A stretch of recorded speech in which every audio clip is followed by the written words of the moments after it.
नमस्कार मंडळी, मी आमच्या घराच्या मागच्या पायवाटेवरनं चललेलं आहे आणि एक सुंदर गोष्ट म्हाका दिसली ती तुमका म्हाका दाखवची असा. आणि ती असा आपल्या महाराष्ट्र राज्याचा फुलपाखरू, जेका निळवंत किंवा राणी पाकोळी असं म्हणतात आणि त्याचं इंग्रजी नाव ब्ल्यू मॉर्मन असं असा. तर ता फुलपाखरू म्हाका इथे दिसला आणि इतक्या मखमली आणि सुंदर आहे ना, दाखवते तुमका.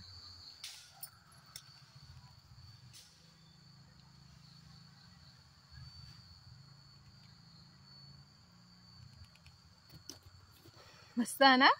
आणि तो एवढा शांत आहे ना की मी इथनं इतक्या वेळा इले गेले तर तो अजिबात हल्ला नाही, एका जागी स्थिर बसून असा. ते अजिबात कसली भीती नाही असा, कारण कदाचित म्हणूनच ते का राणी पाकोळी म्हणत असतील. इतक्या सुंदर फुलपाखरू. तर म्हणजे याच्या इतक्या जवळ बसून पण तो हलला नाही अजिबात, पण त्याचे मखमली पंख बघून मला मोह होता त्याच्या पंखांका हात लावचो. तर आपण हळूच हात लावून बघूया ती उडून जाता कसा आता बघूया.